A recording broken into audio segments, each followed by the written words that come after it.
বন্ধুরা, আপনারা কি জানেন ফোনপে অ্যাপে কিভাবে ব্যাংক আনলিঙ্ক অথবা রিমুভ করতে হয়? তা চলুন আজকে আমরা সেটা দেখে নিই। সর্বপ্রথম আমাদের ফোনপে অ্যাপ্লিকেশানে যেতে হবে, তারপরে রিসিভ মানি বলে একটি অপশান আছে, সেই অপশানে যেতে হবে। এরপরে একটু স্ক্রল করে নিলে ম্যানেজ পেমেন্ট বলে একটি অপশান আছে, সেই অপশানে যেতে হবে। তারপরে মোর অপশানে গিয়ে ব্যাংক অ্যাকাউন্ট বলে একটি অপশান আছে, সেই অপশানে যেতে হবে। এবং তারপরে দেখতে পাবেন এখানে কটা ব্যাংক আপনার লিঙ্ক আছে। এখানে আমার দুটো অ্যাকাউন্ট লিঙ্ক আছে, এখান থেকে এক্সিস ব্যাংকটা আমি আনলিঙ্ক করতে চাই। তা চলুন দেখে নিই। এবং যে অ্যাকাউন্টটা লিঙ্ক করতে চান সেই অ্যাকাউন্টে ক্লিক করতে হবে। ক্লিক করলে নিচে স্ক্রল করে একটা অপশান পাবেন আনলিঙ্ক ব্যাংক অ্যাকাউন্ট বলে।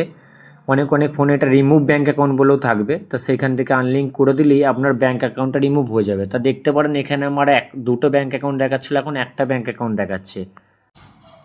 তা বন্ধুরা, অনেক ফোনে অথবা অ্যাপ ভার্সানে এই অপশানটি একটু আলাদা রকমের হতে পারে। তাতে টেনশন করার কোনো কারণ নেই। আপনারা কমেন্টে আমাকে জানাবেন, আমি ঠিকঠাকভাবে গাইড করে দেব। তা বন্ধুরা, ভিডিওটি যদি ভালো লেগে থাকে লাইক কমেন্ট শেয়ার অবশ্যই করবেন। আর হ্যাঁ, এরকমই কিছু ভিডিও পাওয়ার জন্য চ্যানেলটি সাবস্ক্রাইব করে নেবেন এবং তার সাথে বেল আইকনটিও প্রেস করে রাখবেন, যাতে সর্বপ্রথম আপনার কাছে নোটিফিকেশন যায়। আর বন্ধুরা, আপনাদের যদি কোনো ফিডব্যাক দেওয়ার থাকে অবশ্যই সেটা কমেন্ট সেকশানে আমাকে জানাতে পারেন। চলুন দেখা হবে পরের ভিডিওতে। ধন্যবাদ।